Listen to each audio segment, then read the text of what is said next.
mean? That she's helpless. But she will be me. That she's frightened. Where are they? That she's next. Catherine Ross. The Stepford Wives. Rated PG. Now playing in a selected theater or drive-in near you.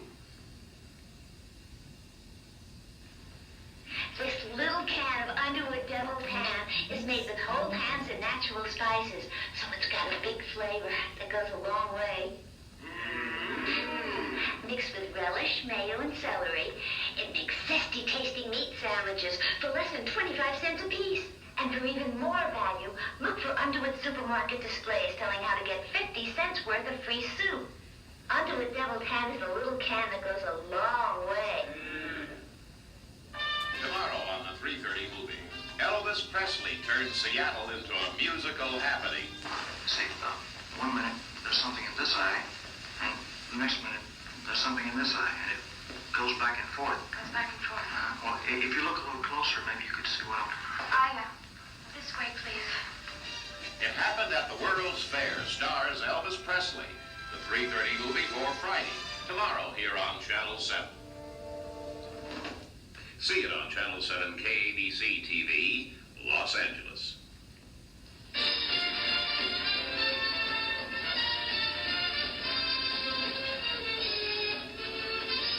Wide World Special.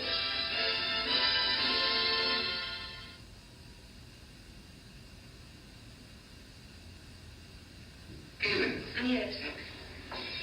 Test 1, take 6. Echo. But lots of lumps mean nothing.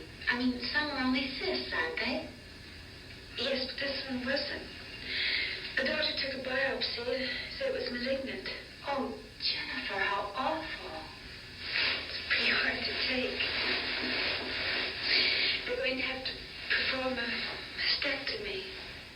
This was Sharon Tate's last screen test for Valley of the Dolls. She had a lot riding on that test. After several years of obscure roles in films and on television, it was her chance to win a part in an important picture. It was a chance for an ambitious girl with an appealing, vulnerable quality to become a star. No, it's funny, because I'm not in the least bit frightened of the operation. It's just, what will it do to my life? Sharon Tate got the part in Ballet of the Dolls. At about the same time, a hippie by the name of Charles Manson was unsuccessfully trying to become a singer by writing and recording this song. People say I'm no good, but they never do, they say. Why their world is so mixed up, oh, how it got that. On the night of August 9, 1969, 5 people descended on Sharon Tate's home in the Hollywood Hills. Armed with a gun and 3 knives, they surprised their victims and butchered them in a frenzy. The victims were Stephen Parent, 19, a stranger who just happened to be in the vicinity. He was shot 4 times. Abigail Folger was stabbed 28 times. A 25-year-old coffee heiress, she was heavily into drugs, as was her lover, Wojtek Frykowski, a Polish playboy of reportedly little talent but immense charm. The 4th victim was hairstylist Jay Sebring, 35, who'd once been Sharon Tate's lover. Miss Tate, now married to Roman Polanski, was 26 years old and 8 months pregnant. At a home 10 miles away on that same weekend, the killers struck again. The victims were 44-year-old Lino LaBianca, president of the supermarket chain, and his wife Rosemary, a former car hop, now a businesswoman worth over $2 million. Even now, more than 5 years later, those murders have lost none of their shock, none of their horror. But time has given us some perspective on their causes, their significance, and what they say about the culture and society in which they occurred. The most revealing clues, of course, come from those arrested and convicted for those crimes, almost beyond belief. They were Charles Tex Watson, 23, an ace student and star athlete before becoming a dropout. Susan Atkins, 21, from a middle-class background to hustler and topless dancer. Leslie Van Houten, 20, divorced parents, a former homecoming princess who used LSD. Patricia Krenwinkel, 21, divorced parents, sang in a church choir, a former campfire girl. Linda Kasabian accompanied the killers but didn't participate and was set free after turning state's evidence. Finally, Charles Manson, fatherless, went from runaway to burglar to robber to forger to pimp. A 35-year-old songwriter who wanted to emulate the Beatles, he was charged with masterminding, ordering the killings for motives which we'll explore in Charles Manson, A Portrait in Terror. Our guests, defense attorney Irving Kinerick, prosecutor Vincent Bugliosi, psychologist Jeremy Ritzlin, Manson family members Brooks Poston and Paul Watkins. Y'all can't call medicine, and y'all want a drug. You got more sickness than you got cures of. Cancer of the mind. My legs used to drag till I discovered sheer energy. The pantyhose with all-day massage. When I slipped them on, I felt their massage begin. That's because they're made with a special springy yarn that massages, refreshes, stimulates my legs. Yeah. Well, Give your legs well, an no, all-day massage. we're Give them rocking, but I'm sheer pausing it energy. on the commercial side. This is saying 1940, 19 minutes and 45 cents, 45 seconds. If you're the kind of person my who video might be appreciates limited great on cheese here. flavor, Mine's Doritos good. brand nacho cheese flavored tortilla chips If I can knock these commercials out, it's good. Oh, got can it. surprise you, especially when you taste nacho cheese flavored Doritos, because they taste as good as they crunch. You guys wanna do Doritos it? nacho cheese, no. just one of 3 great Doritos flavors. You want some drink? I'll be back. When the kids caught cold, I used to give them aspirin. I trust it. But aspirin alone can't help sniffles. No, sniffles need something more. So now I give them Congesprin, the children's cold tablet. Congesprin has the same amount of aspirin for fever as children's aspirin, plus a decongestant to help relieve stuffiness and sniffles. I trust Congesprin.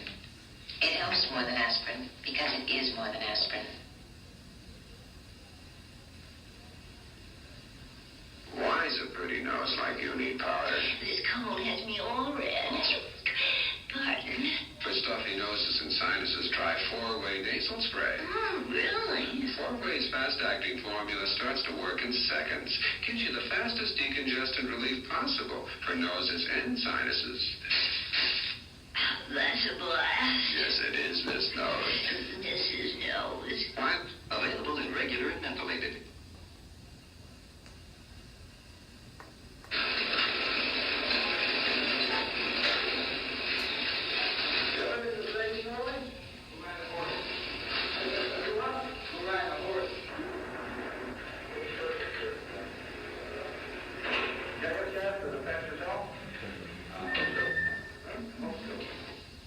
The Manson trial lasted 9 months.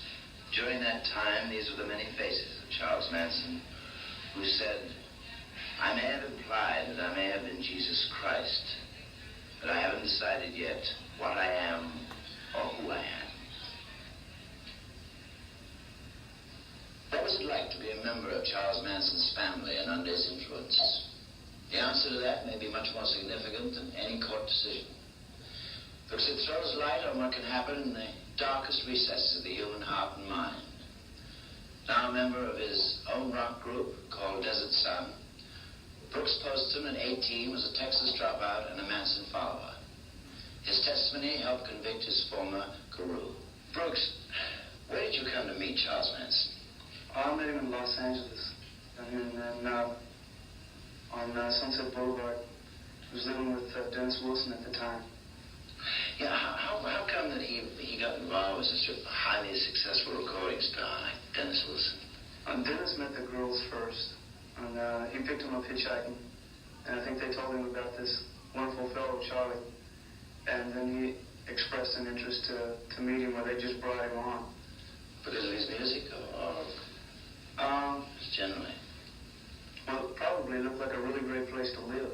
Manson claimed to preach love. How did he get his followers from love to kill in one easy lesson?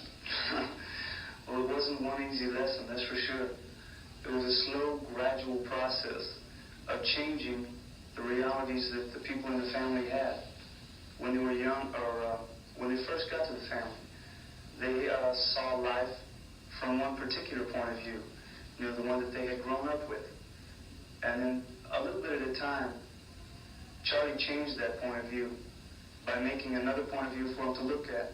And he made that one so good and so outstanding that they wanted to have that point of view for theirs. They wanted to become what he was. Did he, when he was going through this process, did he ever ask any of your judgments or opinions? I mean, was it just his word? Definitely not. He said one of the things that he did was to tell us to give up our thinking. Give up thinking, give up being, give up your ego, give up being an I, give up being a personality. Well, weren't you suspicious that he wanted absolute power over you? Not at that point. I was really a pretty naive fellow. Yeah. Is it true that he asked you to prove yourself by trying to die? It wasn't a prove so much as I guess he would have had pretty much total control over me if I'd done it. But I did try to die. I definitely did. He told me to give up my ego. And he told me that all that I saw, everything in this world, was imagination, God's imagination. And then he took it a step further, a little bit at a time in a gradual process. And he told me that it was in my imagination. And then a few heavy acid trips and a few things like that. And I began to see that reality as mine. I took what he told me, and I looked out of Charlie's eyes, and I saw it exactly the way that he told me to see it. And so I saw my duty was to die. My duty was to give it up, which was also one of his terms, give it up. How did you go about trying to die? Well, the only way that I knew, and he may or may not have been talking about me giving up the ghost, but that was the only thing that I had in my mind, because that was the die that I had seen my father do. And he just flat did it. Absolutely died dead. And that was the only thing that I had to relate it to. Then when I saw things the way Charlie had told me to see them, from the way I related to the words, then that was the only thing that I had to go by. That was the only die that I could associate with. That was the one that I was headed for. Once he had that control over you, how did he convince you to kill innocent people? Didn't they deserve to love? Well, I didn't kill innocent people. But no, I know you weren't involved in those killings. But how did you free yourself?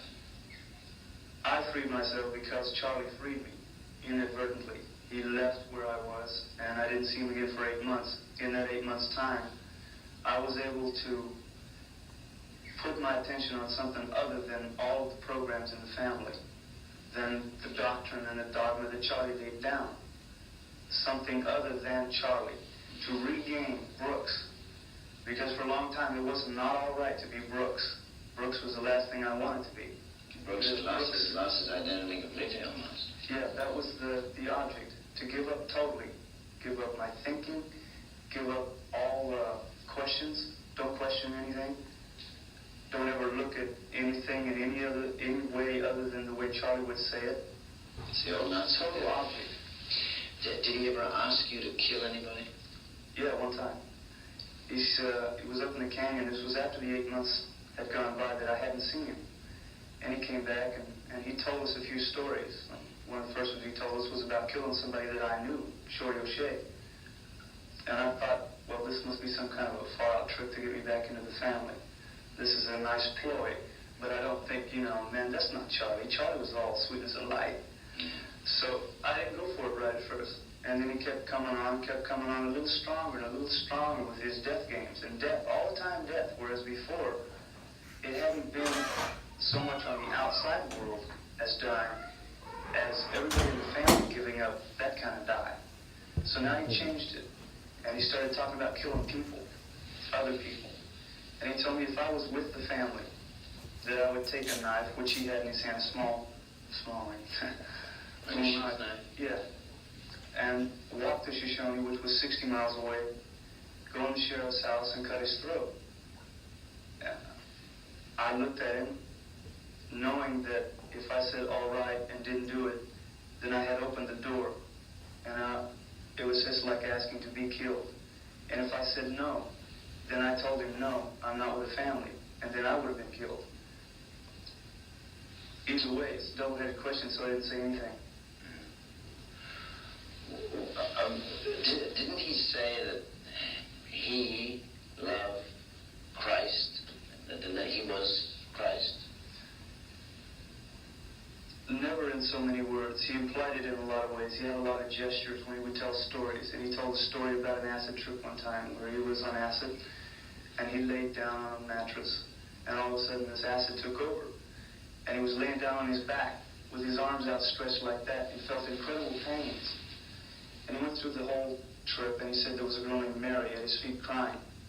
The whole thing going together to play on what we already knew about the Bible. To use our own imaginations, we could fill in the blank spots. So it was more of an implied gesture than an outright "I'm Christ." But he did say he was love, which is a basic part of the programming. Yeah, but nobody asked him to walk in the water. No. Let me ask you this: what was the hole in the ground? Paradise. That was a place we were going to escape to when Helter Skelter came down. The family was going to go there, and there were other tuned-in races. We were supposed to be very tuned-in people. There were other tuned-in races already living there. The people that had been conquered, like the Aztec.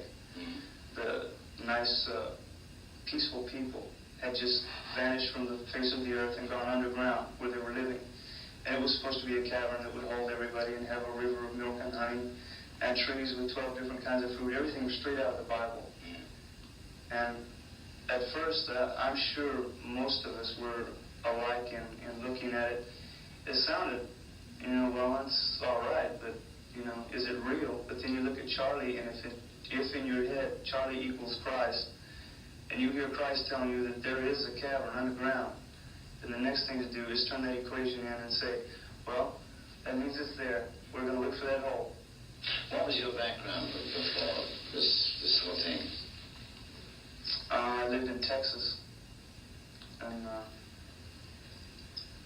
I was pretty frustrated, to say the very least. When I lived in a little town called Borger, I used to watch television. I'd see Haight-Ashbury on TV, and I'd see long-haired kids running around, and they had flowers in their hair, and they were smiling, looking like they were having a good time. And I definitely was not. I wasn't satisfied with where I was, what I was doing, who I was with. What have you learned from this whole experience? There's almost too much to sum up in a brief statement. What are you doing right now? Playing music. Yeah? And using what I have learned, which is how I got in and out of the family, which would take far too long to explain in one session, to tell other people, to illustrate points, to demonstrate that maybe all of this believing, which I was in, I was very naive. I believed anything anybody told me almost. And with the help of a few friends like Charlie and some good acid and good weed, coupled, not that the acid and weed are the bad, but that Charlie's presence. Yeah. How would you sum up Manson in a single sentence? I think he was a genius. And, well, there's the fine line. A genius with so much potential. And he got power hungry. And he saw that it worked. The games that he learned. And he went crazy with power. You've seen too many Hitler movies. Brooks, thank you very much. Thank you. Good luck with your music. Next, Paul Watkins discusses his sojourn with the family.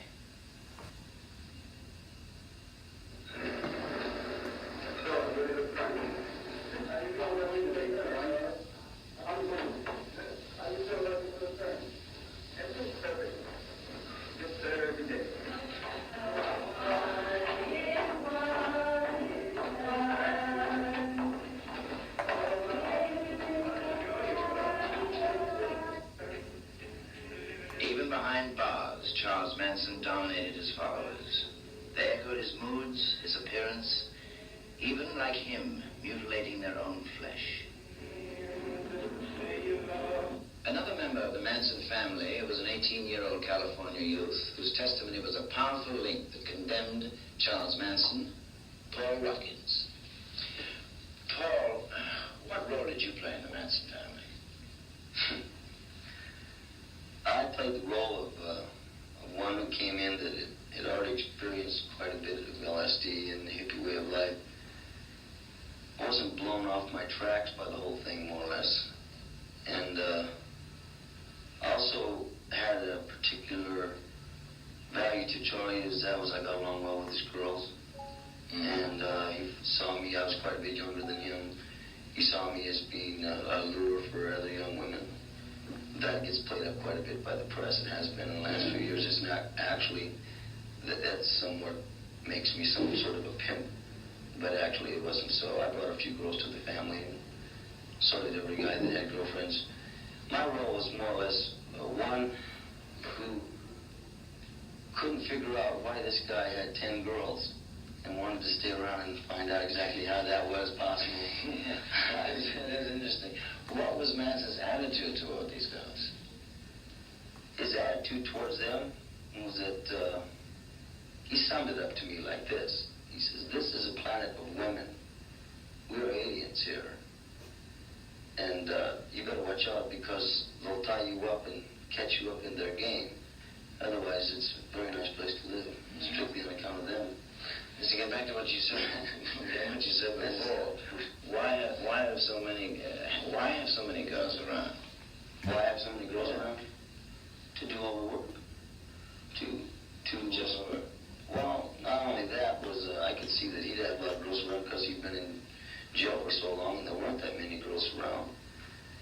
And because in a group sex situation, it is best to have more girls than boys, and there was a lot of group sex in the family. Yeah, the studies of the Manson family mentioned orgies at the Spawn Ranch. What special role did Manson play in those? More or less that of a sculptor, who would direct. Actually, he played the very center role. He would orchestrate the whole thing. He would orchestrate the whole thing. He would instigate motions and moves. This was very hard to learn for the family, how to let him do this. It was a little hard for him to teach the family how to. He had to get their heads in the proper place before they... Right. They always talk about orgies, and they talked about how they were so far out and all this. Actually, that wasn't really true. It was really hard to get something like that on.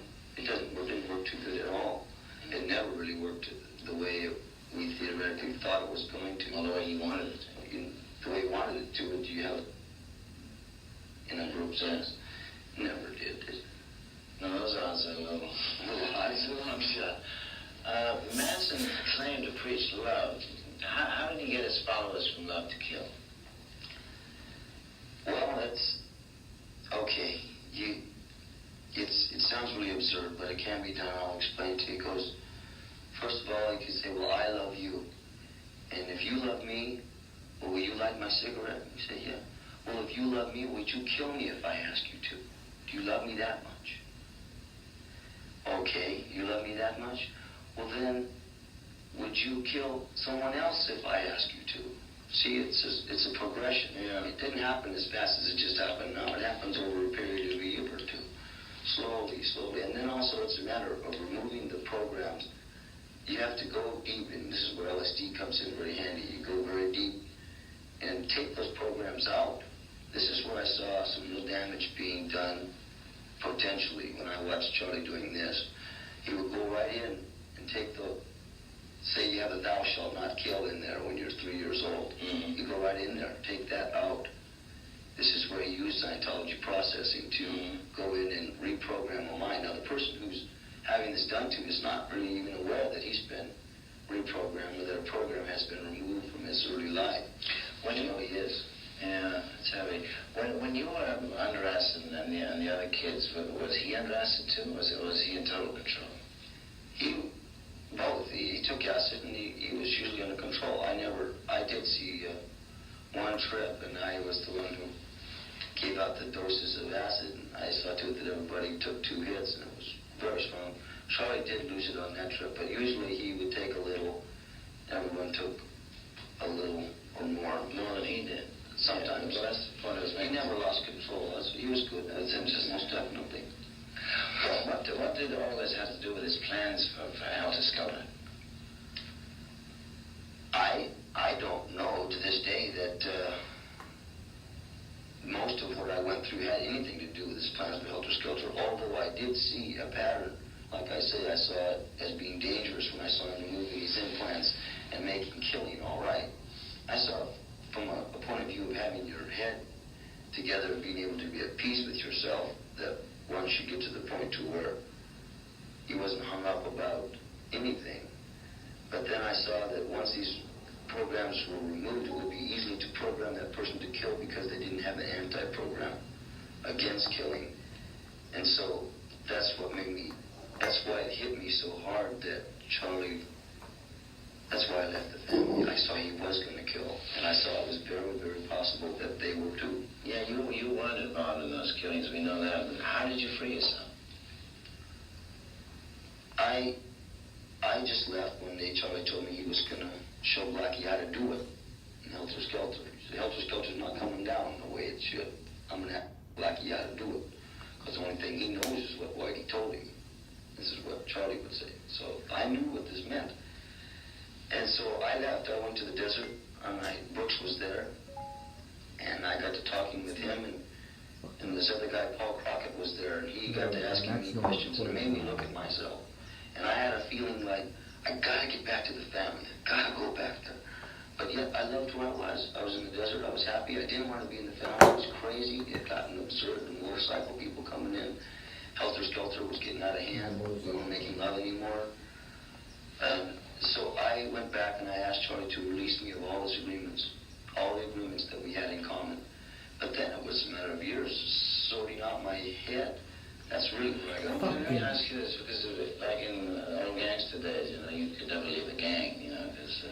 Right. What was his reaction when you said, relieve me of any implication or whatever? It was far out, because I hit him with it in front of the whole family. They were all there. That is... And I said, Charlie, Brooks and I and Juanita would like to be released of all our agreements.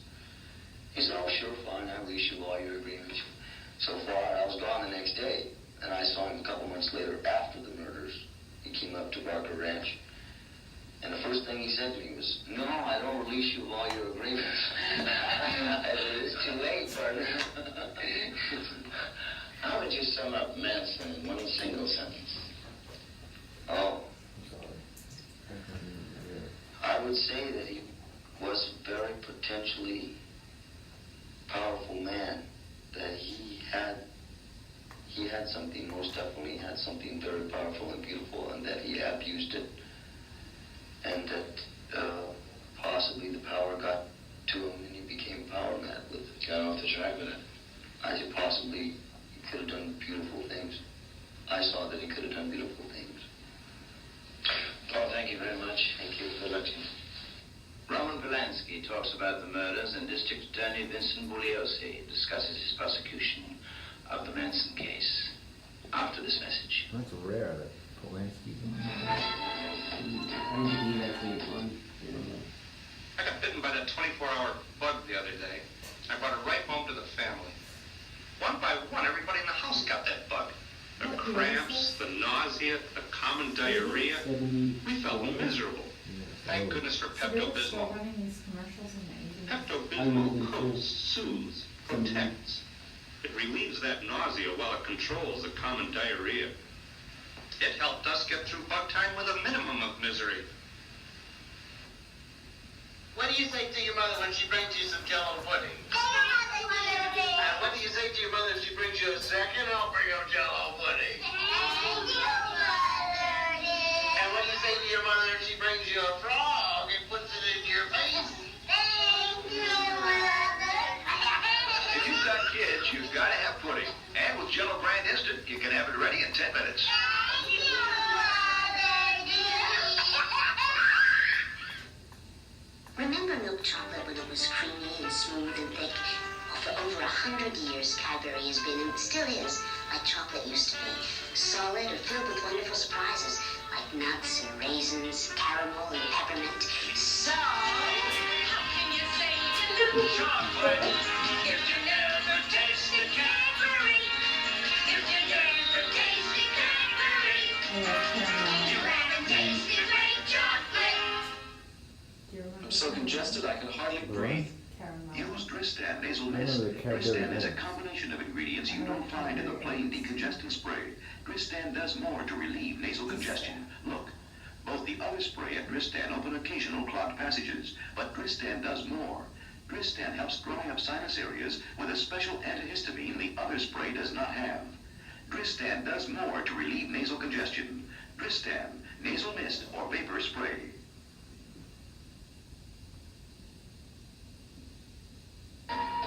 Wide World Special will continue with Charles Manson, A Portrait in Terror, an unauthorized biography following station identification. Find out why the critics are raving about Hot L Baltimore tomorrow night. Tomorrow, skip your morning orange juice and have Libby's tomato juice instead. You'll get 3 times the vitamin A to help keep your skin nice and smooth.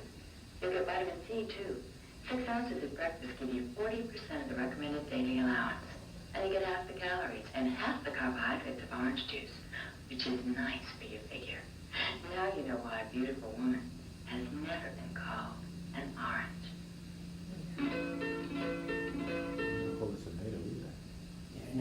Today, in a high-level meeting, Volkswagen engineers announced to their management that the new Volkswagen Rabbit averages an incredible 38 miles to a gallon down the highway, goes from 0 to 50 in a swift 8.2 seconds, and costs only $29.99. Management's reaction? Happy days are here again. The skies above are clear again. Happy days are here again. Mehmet's Big Washington's Birthday Furniture Sale. A great opportunity for you to stretch your dollars now through Monday night. Don't miss it. Elvis, tomorrow at 3:30.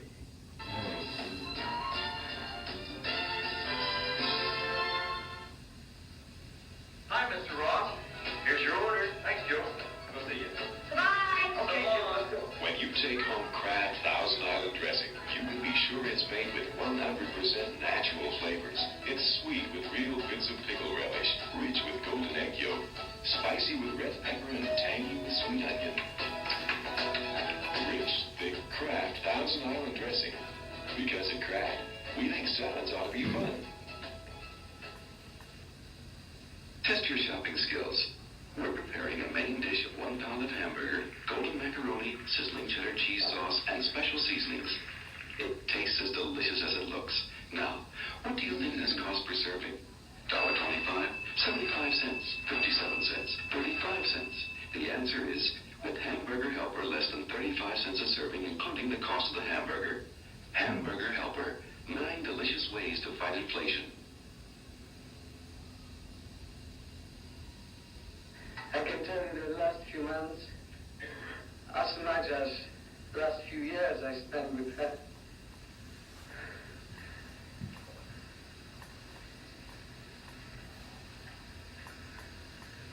The only time of true happiness in my life. Following the sensationalism of the murders, Roman Polanski, Sharon Tate's husband, held a press conference. He felt compelled to defend the honor of his dead wife. A lot of newsmen who, for a selfish reason, write unbearable for me horrible things about my wife. All of you know how beautiful she was. And very often I read and heard statements that she was one of the most beautiful, if not the most beautiful woman of the world. But only few of you know how good she was. Sharon not only didn't use drugs, she didn't touch alcohol, she didn't smoke cigarettes.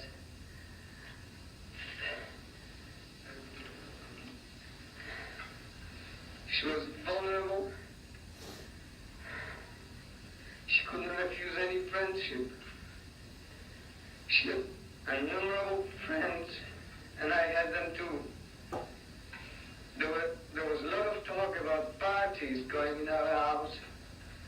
which are true. There was constant party. There wasn't an evening without friends. Even when I was working hard, even if she was working hard, there was always somebody coming in the evening. There was always Sharon.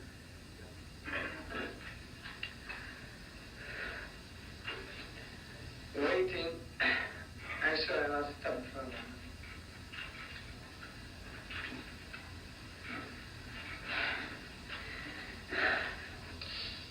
The job of trying to send Charles Manson to the gas chamber for the Tate LaBianca murders fell to a young deputy DA, Vincent Bugliosi.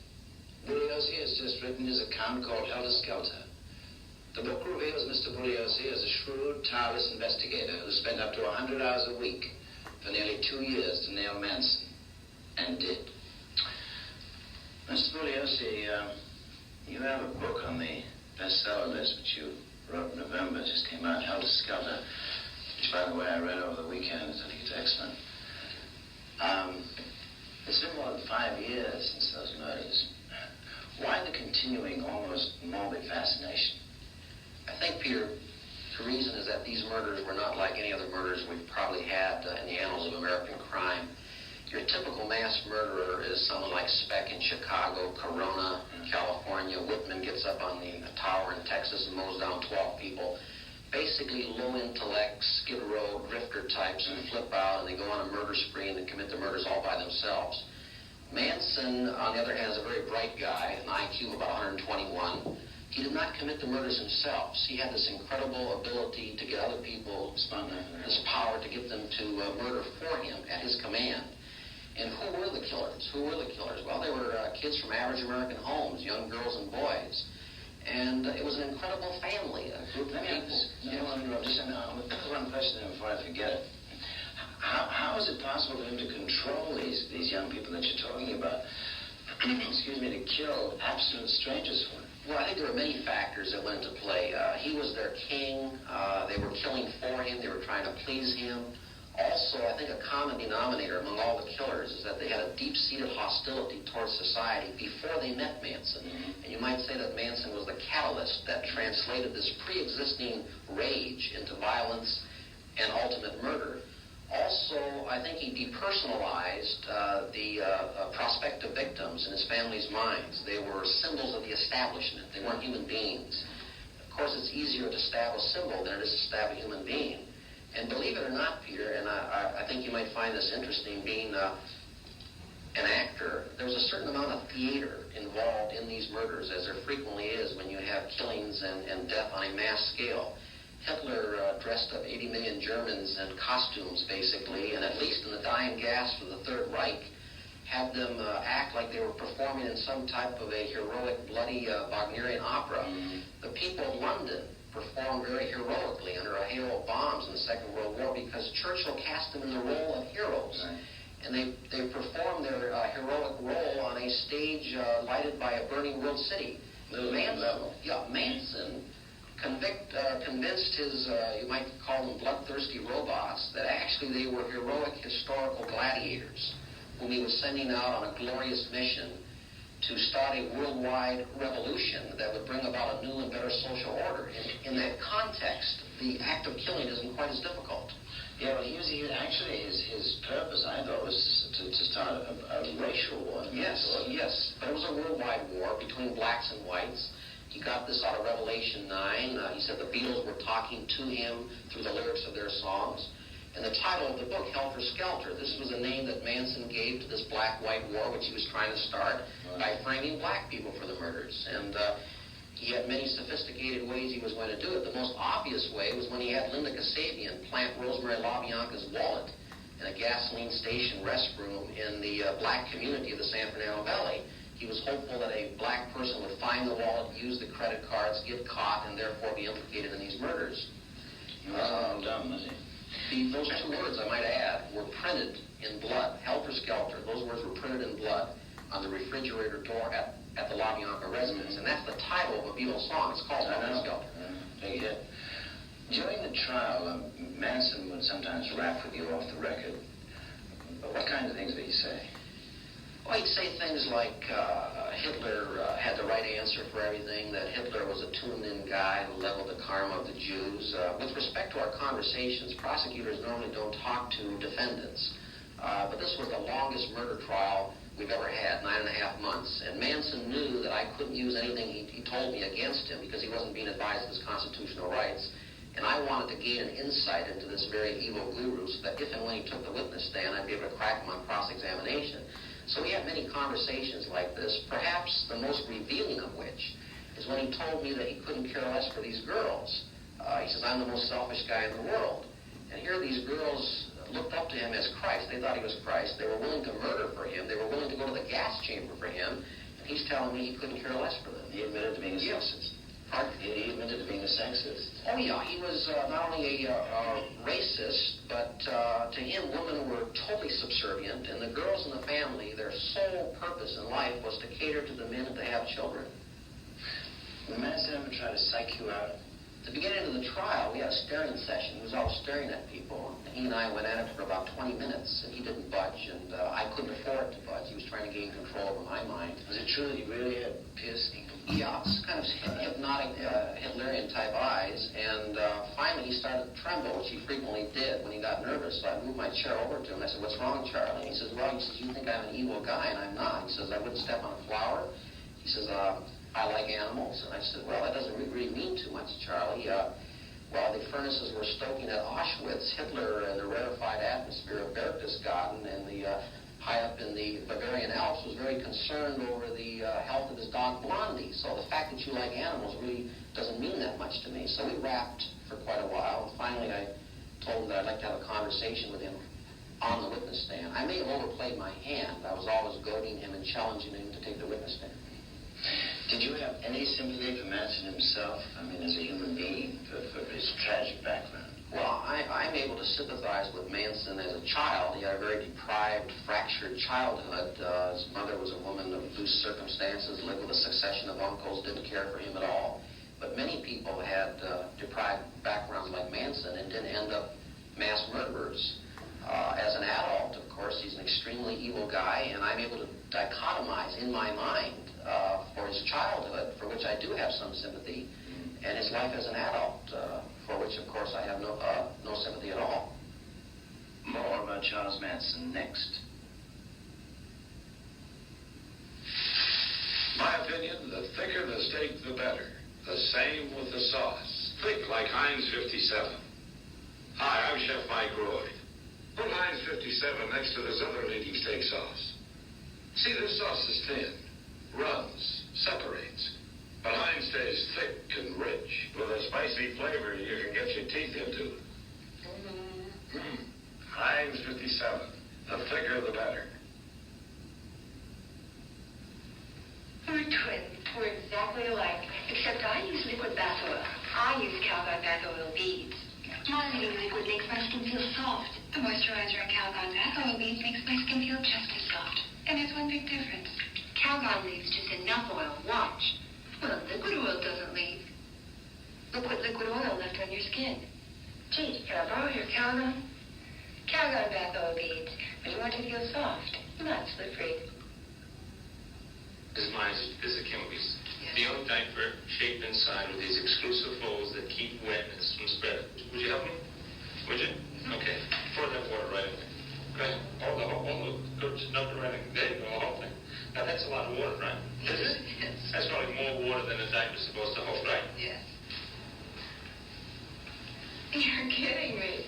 Kimby's. The dry shape that keeps wetness from spreading. I can't believe it. You poured that whole glass of water in.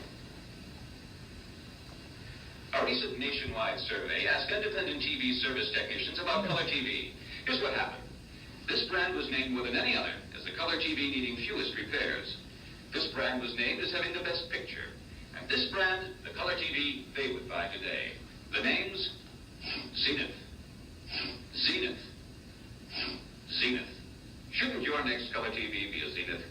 At Zenith, the quality goes in before the name goes on. One of the girls bragged about stabbing Sharon Tate and tasting her blood. Another said stabbing was almost like having an orgasm. Right? How in the world do you explain that?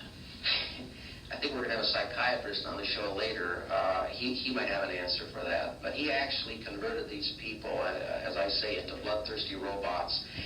And he never told them, Peter, that if you don't murder for me, I'm going to murder you. They weren't operating under that state of fear. They enjoyed these killings. There was a certain amount of gusto involved.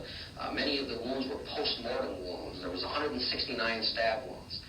One of the psychiatrists at the trial testified that Leslie Van Houten, when she was stabbing one of the victims, she was taken out of rage to kill on her own mother. The point that has to be made is that although every member of that family was totally and slavishly obedient to Charles Manson, not every one of them would kill for him. Linda Kasabian, on the night of the La Bianca murders, he gave her a knife and instructed her to go inside an apartment house in Venice and slit the throat of an actor friend whom she had met a couple weeks earlier. And Linda, who thought Manson was Christ, said, "Charlie, I am not you. I cannot kill anybody."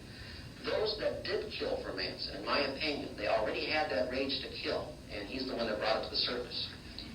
Yeah, because Manson married sort of man. Well, one of the witnesses described him. Charlie's a heavy dude. He's someone to reckon with. He's an extremely evil guy. He has a magnetic personality wherever he went in the hippie world. People gravitated towards him, and for some strange reason, within a short period of time, he was dominating them. I think a classic example, one of the members of the family was 14 years of age, joined the family. Her father was a Methodist minister. And when he found out about this, he was intent that he was going to give Charlie a verbal dressing down, and he went to Spawn Ranch where the family lived. And in about a week, he was following Manson. So the father was. So he does have a powerful personality. He's not the typical mass murderer that we've been accustomed to in American history. And with the exception of a hired killing situation or a war situation, I can't think of any precedent in the annals of American crime where some guy has gotten other people to murder for him on a mass scale. I got it. Now, let me ask you this. What would have happened if Manson and his family had not been captured after these murders? If they hadn't been captured, they would have continued killing. That was their lifestyle. They traveled around preaching love. They're always talking about love. Susan Atkins says, you really have to have a lot of love in your heart to do what I did to Sharon Tate.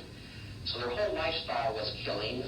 The book Helter Skelter focuses in primarily on the 7 Tate La Bianca murders, but we point out in the book the very real possibility that this family of murderers may have killed as many as 35 people. And they already had elaborate plans to murder Liz Taylor and Burton, Frank Sinatra, Tom Jones, Steve McQueen. There would have been further murders. I don't think there's any question about it.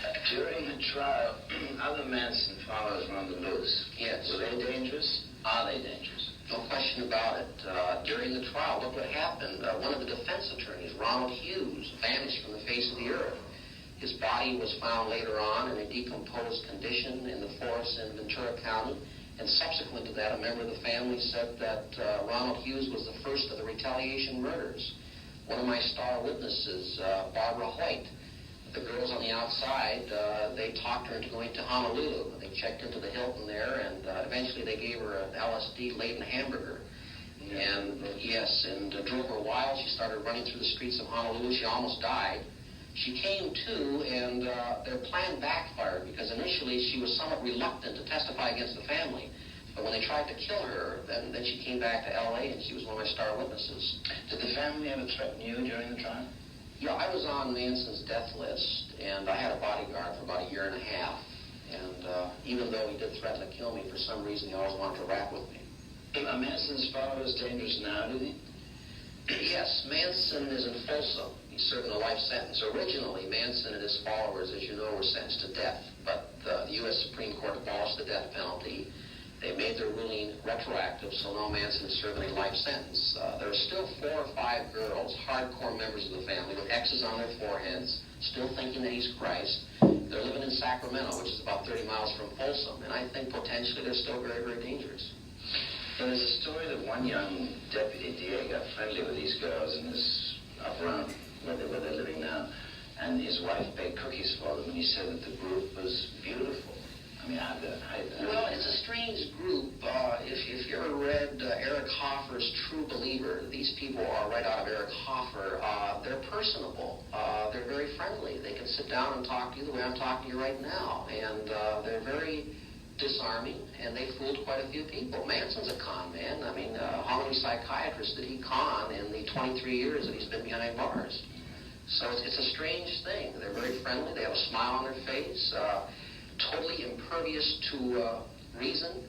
They're pleased. They're happy. They found the answer to everything, and their answer is Charlie. Extraordinary. There's one question I want to ask you because we're running out of time. It's actually a more personal question. Including Manson, you once had 8 people on death row waiting for the gas chamber. Did that ever bother you? Did that ever bother me? I'm not a rigid exponent of the death penalty. I do think, however, that it does have its place in the overall administration of justice. I do feel that the death penalty does deter some premeditated killers. Most people bent on murder are going to commit the murder with or without the death penalty. But some people, we have evidence of this, they've admitted on tape that they were about to pull the trigger on a liquor store proprietor or a police officer, and they thought of the gas chamber, and they did not kill. I think a reasonable substitute for the death penalty would be life imprisonment without the possibility of parole, but we don't have that. Life imprisonment does not mean life imprisonment. How would you sum up Manson in one single sentence? A very sophisticated con man, a cold-blooded murderer who cleverly masqueraded behind the common image of a hippie, that of being peace-loving. And a very magnetic personality, very powerful guy. That's very interesting. Thank you, Mr. Williams, so much. Thank you, sir. Attorney Irving Kinerick explains his defense of Manson. Next. Say, you wouldn't sweep dirt under the rug. Never. Rub dirt on your kitchen floor. Never, ever. That's what you're doing with a Mop and Shine product that builds up. What? Switch to Johnson's Step Saver, the Mop and Shine product that doesn't build up. Each new coat of Step Saver dissolves its old coat, floats ground in dirt loose for your mop to pick up, then leaves a fresh, clean shine every time. Try Johnson's Step Saver and end dirty buildup. Forever. Hi, Jenny. My garden club's dropping in any minute. Please dust the furniture. I'll do better. I'll give it the beautiful real wax shine. There's no time. If there's time to dust, there's time for Pledge. Pledge. Sure. It's so easy. You should use Pledge every time you dust. Pledge can give your furniture real wax beauty instantly. What a shine. And all I did was dust. The flowers look lovely. So does your furniture. Oh. Pledge. Wax beauty instantly every time you dust. It's talking. It's funny what you hear when you listen to a bowl of Kellogg's Rice Krispies. It's popping. It's making crackling noise. Pop, pop, pop, pop. Like that.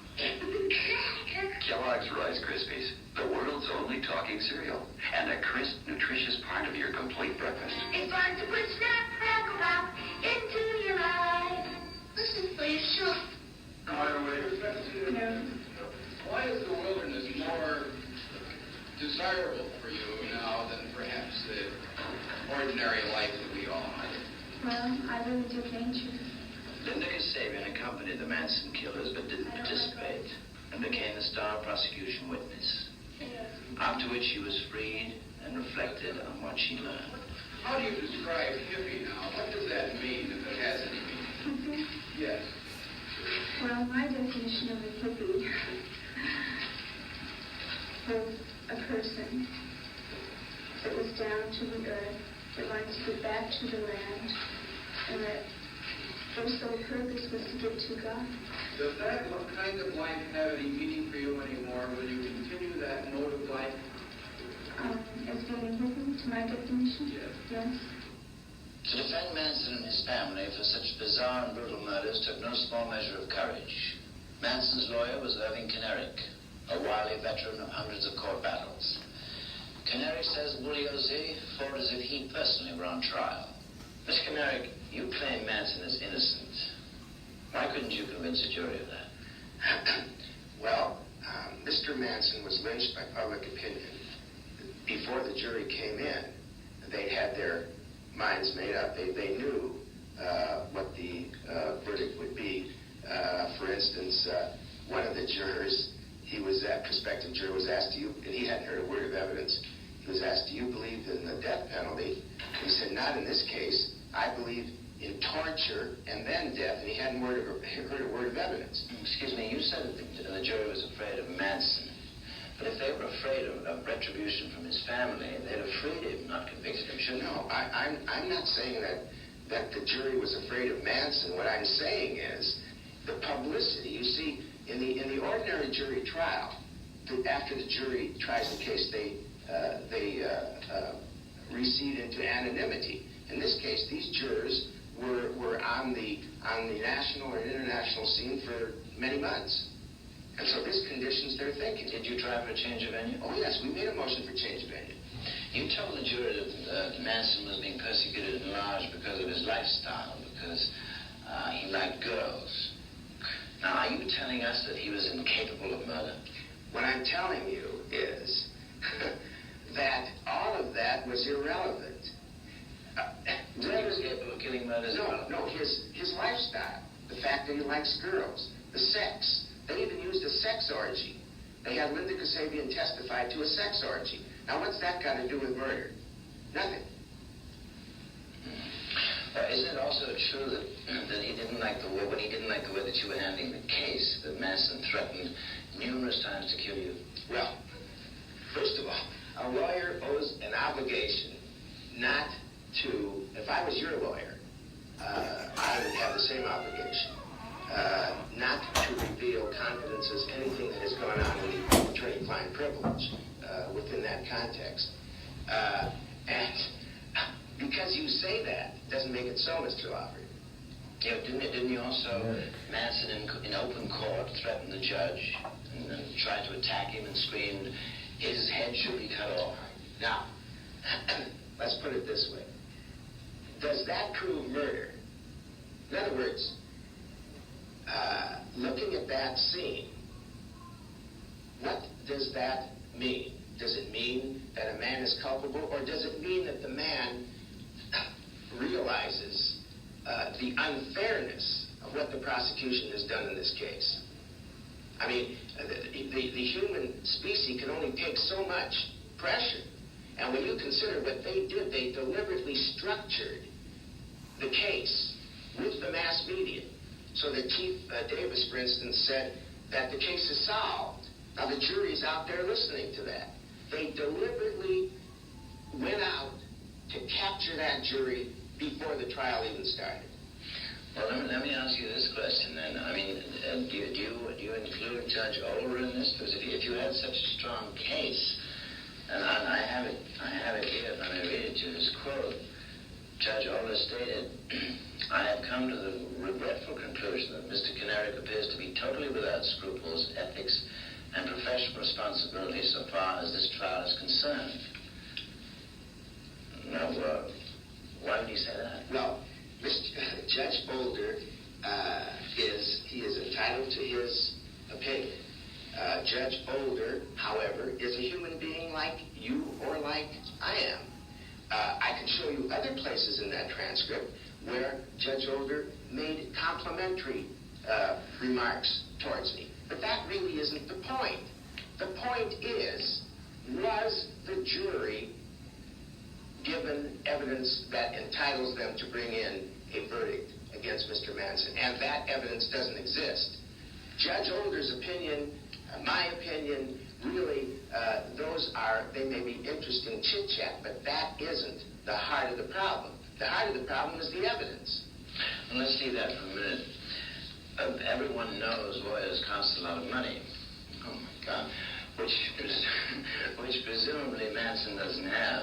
Are you still handling him because you think he still is innocent, or is it because it's good publicity for you, or is it both? Well, I just can't answer that question. I think the relationship between a lawyer and his client in that situation is such that I cannot speak to that matter. Any more than if I represented you, would you want me to tell the world about our relationship in that regard? Not really, no. Would you have ever defended a client who you know is guilty of sin?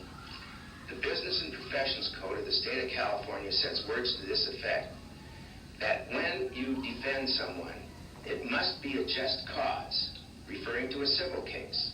But in a criminal case, that is not necessary.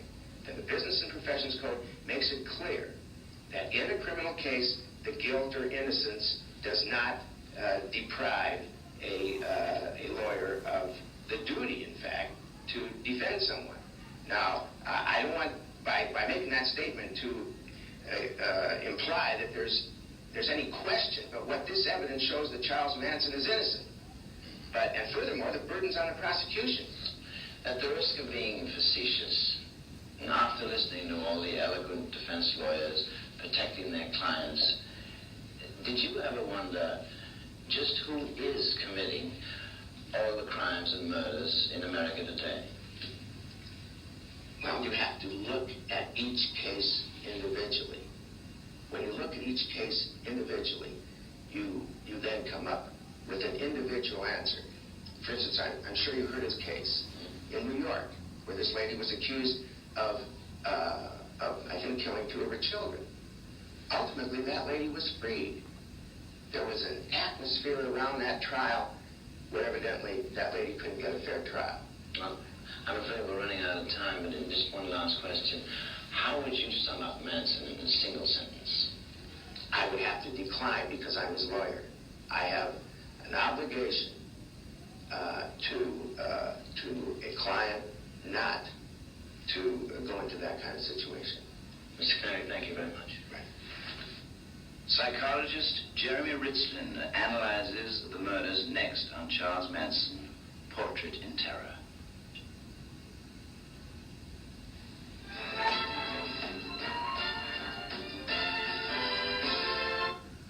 You are about to witness a crime. An unsuspecting traveler. Her wallet buried safely in a canvas bag. Watch closely. I'm going to adapt the commercial. Don't carry cash. Carry American Express traveler's checks. Now, there are other brands of traveler's checks, but they're not the same. I'll send you a copy. Only American Express can give you emergency refunds 365 days a year. So insist on American Express traveler's checks. Cool, huh? Yeah. Can you hear me like that? You. I missed the first part. Are you ready? We're ready, Ella. All right, fellas. Dr. Riddle, you've been arranging the Ella Fitzgerald Jazz Sound for years. Yes, that's right. Can you tell if that's Ella live or a recording on Memorex cassette tape with MRX to one side? No, I can't. That sounds live to me. Is it live or is it Memorex? Hey, Woody Walters, rock drummer. How's your love life? Man, our last tour covered 72 cities, including M. Woody, hey, Woody, your love life? How is it? Nowhere. Maybe yours needs Ultra Bright. Dynamite taste and more whitener than any leading toothpaste. Ultra Bright, the one that puts sex appeal in a tube, wants to know. How's your love life? Ultra Bright is available to help yours. Tonight, why not serve your husband Campbell's chunky beef soup poured over rice? It's got chunks of beef, potatoes, and carrots. Makes a delicious, inexpensive main dish. Of course, maybe he'd prefer chunky turkey, with chunks of turkey poured over noodles. Or, what about chunky sirloin burger? Real sirloin burger and chunks of vegetables poured over toast or biscuits. Or what about Campbell's Chunky Soups. Tonight, pour yourself a chunky main dish.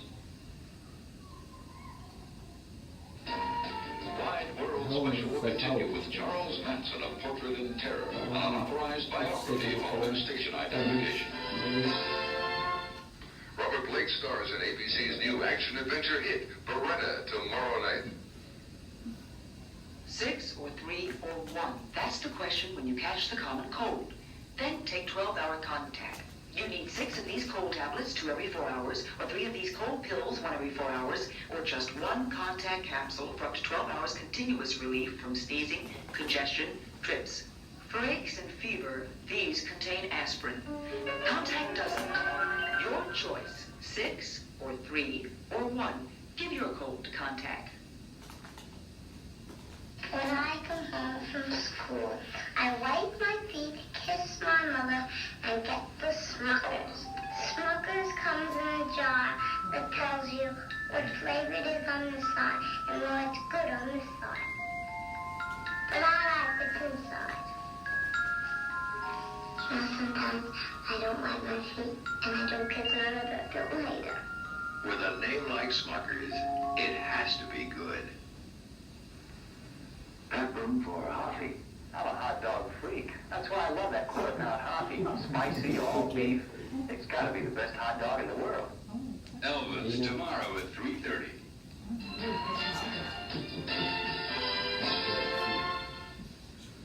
The warnings, the demented graffiti on doors and walls provided a field day for the television and the press and for the prosecution. But what's the whole history of the Manson case revealed to psychologists concerned with the problems of youth in our society? In the forefront of their concern is Jeremy Ritzlin, a psychologist for the Center for Adolescent Living, who spent years working with problem teenagers. Mr. Ritzlin, I've always been curious. As someone who works with troubled kids, do you ever run across potential Mansons, potential Susan Atkins? All the time. What produces such people? Well, I could explain it in terms of some psychological theory, what they call sociopathic or psychopathic behavior. That's probably not the most useful way to go. However, it could shed some light on that kind of personality problem. It goes something like this. We all have some sort of governing mechanism that we call commonly conscience. Freud called it superego. Mm-hmm. That's something that we learn at a very early age. All the do this, don't do that we get from our parents, later reinforced by teachers, anybody in authority, society in general. The old theory goes that this mechanism that we eventually incorporate into our own personality systems, which again, as I said, Freud calls superego, we call conscience, winds up being absent, or like Swiss cheese has holes in it, for people that we label, and I hate to use labels, sociopath or psychopath. That is, they don't experience the remorse and guilt and the conscience that most of us have in saying, hey, we better not do this, this is wrong, this is not right. This is lacking within them. Well, I don't really believe it's lacking, but I really think it's stifling. No, I think just the opposite. I think it's a product of very authoritarian parents, fragmented families, very strict kinds of parents. The old saw that permissiveness is responsible for all our problems in American society. The data does not hold that up whatsoever. No. Okay. Not at all. I mean, we go into another discussion about what we mean by permissive, but usually all people who are violent had very brutal parents. They were rejected children at birth. They were accidents at birth. And rather than having to incorporate a conscience for themselves that is so strict, so rigid, so brutal in many cases, they deny that they've got it. But given the soaring divorce rate that we have in this country today, what does this mean? How does this relate for the health, for the future of our health and society? Well, once again, the soaring divorce rate, which is approximately 1 out of 3 marriages ending in divorce and rapidly approaching 1 out of 2. Again, if you look at the kinds of people that are really the human wreckage in terms of casualty behavior in American society, you see the disadvantaged, the minority ethnic. If you go to the mental institutions in America, it's a very bad place to go look anyway. Nobody really gets better there. You find that 90% are the category that I described, minority ethnic, disadvantaged, people who live way below the poverty level. But those girls didn't come from underprivileged homes.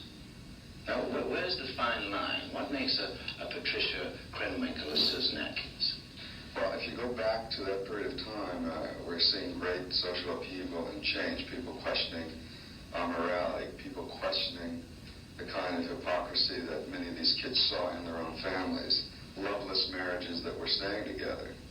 And incidentally, since that time, we're seeing a phenomenon of middle-aged divorces, people who've been married 15, 20, 25 years, finally deciding to try something new in the world. I'm not saying that's a good or a bad thing. But this was a time when people were questioning the so-called youth revolution, the so-called hippie movement, and people were very fragmented, people were very, very alienated, and they were looking for some kind of group identification, some kind of value set, some system of belief that they could hang on to. Yeah. So many of these people that did come from middle-class backgrounds, I used to see this at the free clinic a great deal, they kind of walked away from the middle-class morality and ethic and were trying to find their own. Some good things came out of it, some very bad things came out of it. Millions of kids didn't come from broken homes, disadvantaged homes, and they didn't become criminals. When someone becomes a killer, is it our fault or is it his fault? Well, we don't have to assess any blame, and I do believe that people need to take responsibility for their own behavior. Nonetheless, if you want to see it in its total context without having to assign blame, if there's going to be any learning that takes place, we ought to look at some of the systems that produce people. And you ask me how come, some of these girls wound up being mass murderers and committing heinous crimes and living a lifestyle that we're very critical about. That's the roll of the dice. That's the roll of the dice. And they happen to get mixed up with a man talking about Manson who had an ability to manipulate women. And these were adolescent girls in a period of transition with identity crisis. Right. They found some common set of values they could identify with and got some group validation that they were okay. Manson himself, you go back to what you said, he tried to shift the blame for the killings onto our society and our culture. Are you saying, Clark, that you agree with him? No, I don't agree with that. But if you start to look for good guy, bad guy, guilt or innocence, that gets so obfuscated and confused. Would like at least to throw this out as an idea. Manson was 5'2", 5 feet 2 inches tall. Callie was 5 feet 6 or 7.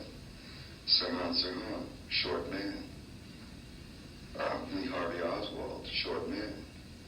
And I think that one of the things that we need to look at, when you ask me, do we have to take some blame for this? Not really. Caesar comment? Sure, we go back to Caesar and we go back to Napoleon and all the short men. Other people compensate in more productive ways. Some people wage wars on international scales. I've lost my point. That was very interesting. It's come back to me. The point of the kind of things that we stress in society, competitiveness, the kind of values we put on how people look. We don't like short people. Short people, there's a severe prejudice against shortness. People grow up feeling they're inadequate because they're short, because of this accident of nature. It really shouldn't make any difference. Now you couple this with the kind of terrible fragmentation that Charlie Manson had as a child, illegitimate son of a 15-year-old girl, I believe, who euphemistically was referred to as a loose woman. Apparently, she was able to support herself by having sexual relations with men. He must have learned a great deal of that manipulation from his mother. They wound, from what I've read in a couple books, they wound up being able to manipulate each other pretty good. Manson was sent to aunt and uncle who were terribly strict and religious. Now they gave him some boundaries and limits, but didn't work. And he'd always gravitate back to his mother, whom he couldn't get along with. In the other. Yes. Yeah, it's really very interesting. How would you sum up Manson in a single sentence?